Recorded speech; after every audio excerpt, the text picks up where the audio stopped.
Welcome back to learning political science class 11 রাষ্ট্রবিজ্ঞানের চতুর্থ chapter সংবিধান বা কনস্টিটিউশন নিয়ে আজকে আমরা আলোচনা করব। আমাদের রাষ্ট্রীয় জীবনের সব থেকে গুরুত্বপূর্ণ মৌলিক যে একটি একক সেটা হচ্ছে সংবিধান। এবার সংবিধান বিষয়টি কি সেটা আমরা প্রথমে জেনে নেব। সংবিধান বেসিক্যালি একটি রাষ্ট্র পরিচালনার জন্য তো কিছু নির্দিষ্ট নিয়মাবলীর দরকার হয়, তো সেই নিয়মাবলীর সমষ্টি যেই বইটিতে আছে সেই বইটিকে আমরা সংবিধান বলি। এতে বেসিক্যালি একটা দেশ কিভাবে চলবে, কিভাবে তার উন্নয়ন উন্নতি ধারা বজায় থাকবে, কি করে রাষ্ট্রীয় জীবনে কোনো বিশৃঙ্খলা যেন না থাকে, সুস্থভাবে রাষ্ট্র পরিচালনা সম্ভব হয়, সেই সমস্ত যাবতীয় নিয়ম কানুন একটা বইয়ের মধ্যে সংকলিত আকারে রাখা হয়েছে। সেই বইটা কি? সেটা হচ্ছে সংবিধান। আর এই স্ক্রিনে যেই ছবিটি দেখা গেল সেটা হচ্ছে আমাদের ভারতের সংবিধান, যেখানে আমাদের ভারত দেশটা কিভাবে চলবে, সেখানে সরকারের কি দায় দায়িত্ব, আমাদের কি দায় দায়িত্ব, অধিকার, যাবতীয় সেই বিষয়গুলো আলোচনা করা আছে। তো এই সংবিধানের বেশ কয়েকটি ইম্পর্টেন্ট সংজ্ঞা আছে, এই সংজ্ঞাগুলো থেকে এমসিকিউ আসে।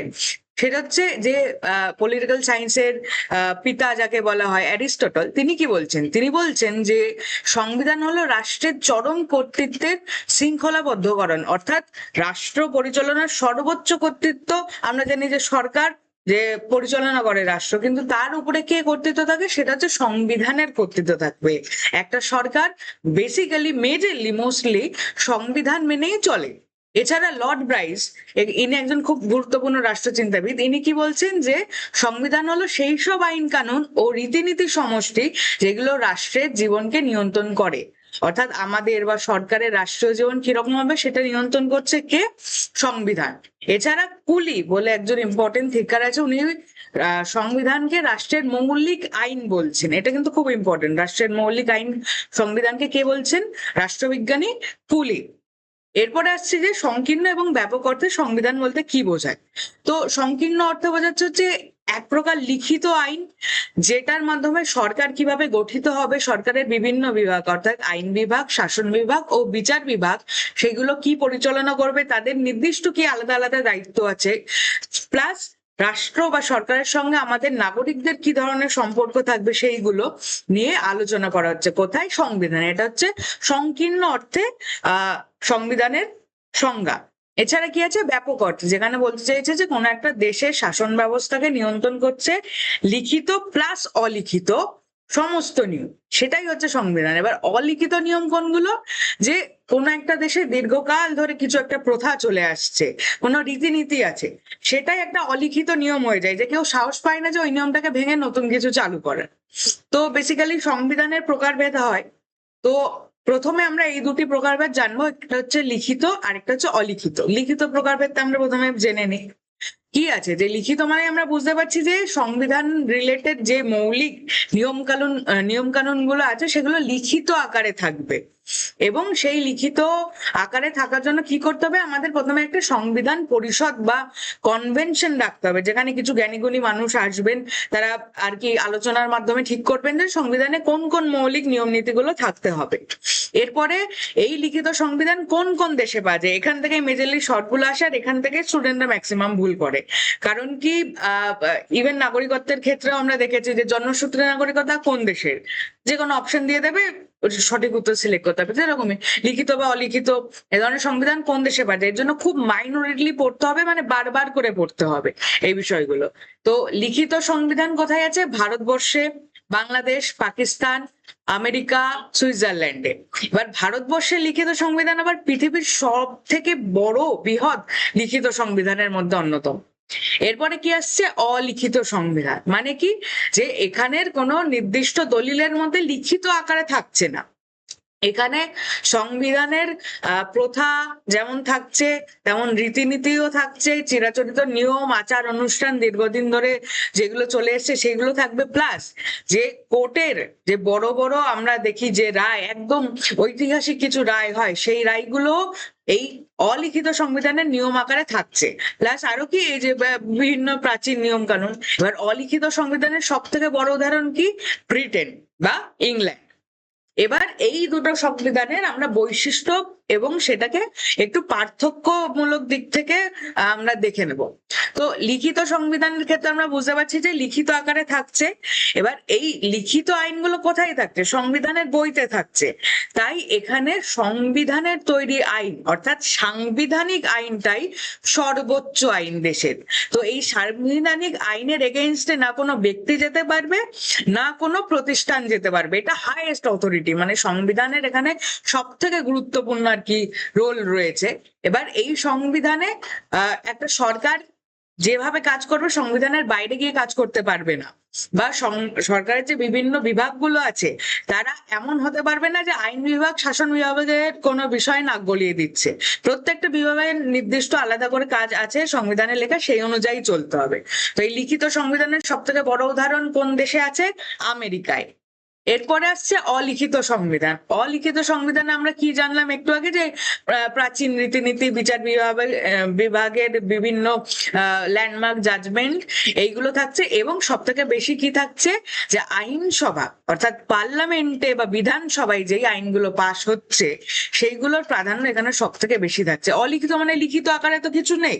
তো অলিখিত মানে হচ্ছে একমাত্র পার্লামেন্ট থেকে যে আইনগুলো বেরোবে বা সেখানেই তাদের সর্বোচ্চ ক্ষমতার অধিকারী। অর্থাৎ এখানে আমরা লিখিত ক্ষেত্রে কি দেখলাম? সংবিধান সর্বোচ্চ ক্ষমতার অধিকারী। অলিখিতটা কি? অলিখিত হচ্ছে পার্লামেন্ট বা আইনসভা সর্বোচ্চ ক্ষমতার অধিকারী। এরকম পার্লামেন্টের সার্বভৌমিকতা বা অলিখিত সংবিধানের প্রাধান্য কোন দেশে রয়েছে? ব্রিটেন। এরপরে আসছে যে সংবিধান লিখিত অবস্থায় থাকার জন্য, এটাকে চেঞ্জ করার জন্য, অর্থাৎ সংবিধানের কোনো নিয়ম যদি আমার মনে হয় যে যুগোপযোগী নিয়ম নয়, এটার পরিস্থিতির সঙ্গে পরিবর্তন দরকার, তখন সেখানে চেঞ্জ করার জন্য প্রসেসটা একটু ডিফিকাল্ট। আর যদি অন্যদিকে আমরা দেখি যে অলিখিত সংবিধানের ক্ষেত্রে যেহেতু লিখিত ফর্মে নেই, তো পার্লামেন্ট যে কোনো তার প্রয়োজন অনুযায়ী আইন যখন দরকার তখনই পাশ করিয়ে নিতে পারবে। তো সেই ডিফিকাল্টিটা অলিখিত সংবিধানের ক্ষেত্রে অতটা নেই, সহজেই পরিবর্তন করা যায়। আর সংবিধান চেঞ্জ করতে গেলে মুশকিল কোথায় আসে? যেখানে লিখিত আকারে রয়েছে। এছাড়া কি, যে লিখিত সংবিধানের ক্ষেত্রে সরকার যদি সংবিধানের বিরোধী, সংবিধানে লেখা আছে এমন কোনো নিয়ম কানুন ধারার বিরোধী এমন কোন আইন নিয়ে আসে, সেখানে কি মানুষ যদি মনে হয় যে এই এমন কিছু আইন এনেছে পার্লামেন্ট যেটায় আমার নিজের অধিকার খর্ব হচ্ছে, তাহলে আমি কোর্টের কাছে যেতে পারি যে যেই আইনটা এসছে তার জন্য আমার পার্টিকুলার এই অধিকারটা আমি লাভ করতে পারছি না, এই অধিকারটা আমি ভোগ করতে পারছি না। সেখানে আদালত সেই সংবিধানের যে পিওরিটি, যে পবিত্রতা, সেটা রক্ষা করার দায়িত্ব কার? আদালতের।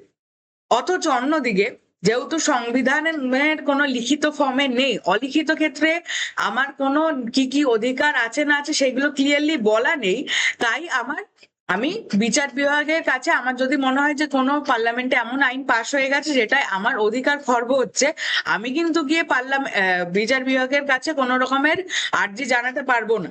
যেটা আমার নিজের অধিকার রক্ষা করার সুবিধা আমাকে কে দিচ্ছে? লিখিত সংবিধান। আর আমার অধিকার যদি আমার কিছু খর্ব হয়ে যায়, অলিখিত সংবিধানের ক্ষেত্রে কিন্তু আমি কোর্টের সাহায্য নিতে পারবো না। এরপরে কি আসছে, যে নাগরিকদের, যেটা একটু আগে আমরা আলোচনা করছিলাম যে আমাদের তো নির্দিষ্ট কোনো কিছু অধিকার আছে, আর সেই সমস্ত স্বাধীনতা অধিকার সেইগুলো রক্ষা করছে কিন্তু লিখিত সংবিধান। কার সাহায্যে? বিচার বিভাগের সাহায্যে।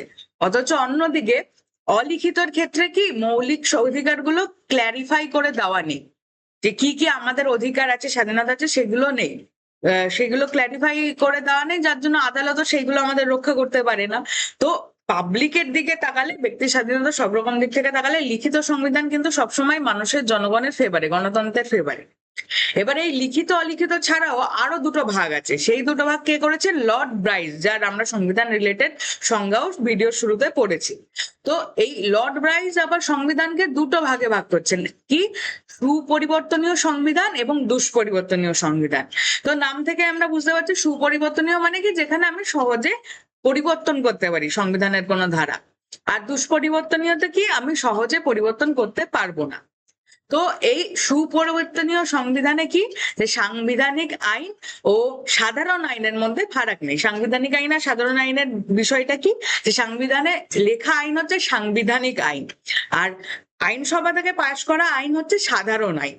এবার যেটাই পরিবর্তন করা যায় সেটা এই দুটোর মধ্যে আলাদা করে কোনো ডিফারেন্সিয়েট করা হয় না।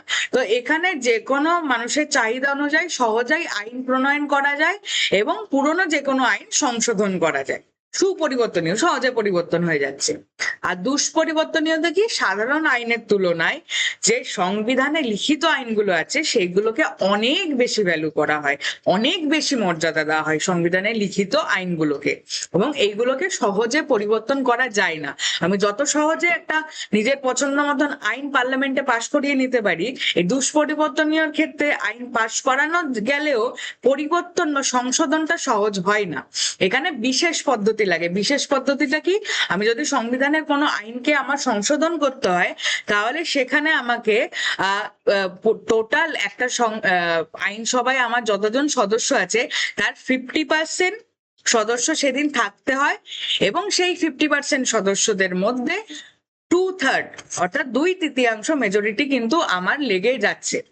এছাড়া কি আছে যে সুপরিবর্তনীয় সংবিধানের ক্ষেত্রে দেখা যাচ্ছে যে আইনসভার সার্বভৌমত্ব ক্ষমতা, যে আইনসভা যে কোনো বিল পাশ করতে পারছে বা সংশোধন করতে পারছে। আর অন্যদিকে কি দুষ্পরিবর্তনের ক্ষেত্রে আইনসভা কার অধীনে থাকছে? সংবিধানের ক্ষেত্রে সংবিধান, লিখিত সংবিধানের অধীনে থাকছে। তো এখানে সর্বোচ্চ ক্ষমতার অধিকারী কে হয়ে যাচ্ছে? আইনসভা দুষ্পরিবর্তনীয় ক্ষেত্রে। আর সুপরিবর্তনীয় ক্ষেত্রে কে সবার হাতে, মানে সব থেকে হাইয়েস্ট ক্ষমতা কার হাতে থাকছে? আইনসভার হাতে থাকছে। এবার হচ্ছে সবসময় লিখিত আকারে থাকছে কার কাছে? যে আমার সুপরিবর্তনীয় সংবিধানের ক্ষেত্রে। আর দুষ্পরিবর্তনীয় ক্ষেত্রে লিখিত অলিখিত দুই থাকতে পারে। এছাড়া কি, যে পরিবর্তিত পরিস্থিতিতে অর্থাৎ অর্থনৈতিক, সামাজিক বা রাজনৈতিক কোন রকমের এমন জরুরি অবস্থা যদি তৈরি হয়, সেখানে আমার পার্লামেন্টের কাছে যেহেতু সর্বোচ্চ ক্ষমতা আছে আইন তৈরি করার, আইনসভা খুব সহজেই ওই যে জরুরি অবস্থাকে সামাল দেওয়ার জন্য আইনটা পাশ করিয়ে নিতে পারে। আবার অন্যদিকে যেহেতু লিখিত আকারে যাবতীয় আমাদের অধিকার, সরকারের দায়িত্ব সমস্তগুলো খুব ওয়েল ডিফাইন আকারে রয়েছে, তাই এটা আবার গণতন্ত্রের উপযোগী। তো বেসিক্যালি এই যে ডিফারেন্সিয়েট করে বা পার্থক্য করে আমরা যে উদাহরণগুলো বললাম, সবগুলো খুব জরুরি। মানে প্রত্যেকটা খুঁটিয়ে খুঁটিয়ে পড়তে হবে, কারণ কি এখান থেকেই এমসিকিউ গুলো আসছে বা কোন বিবৃতিটি সঠিক বা ভুল এইগুলো আসছে। তো আমাদের ক্ল্যারিটি থাকা খুব জরুরি ওভারঅল, যে প্রত্যেকটা সেটা এমসিকিউ আকারে দিক কিংবা এ স্তম্ভ বি স্তম্ভ ম্যাচিং এ দিক কিংবা বিবৃতি সঠিক কি ভুল ওগুলোতে দিক, তার জন্য আমাদের এই প্রত্যেকটা যে আমরা পয়েন্ট গুলো দিলাম সেগুলো মাথায় রাখতে হবে। আজকের ভিডিও এখানেই শেষ হচ্ছে, দেখা হচ্ছে পরের ভিডিওতে। Thank you for watching.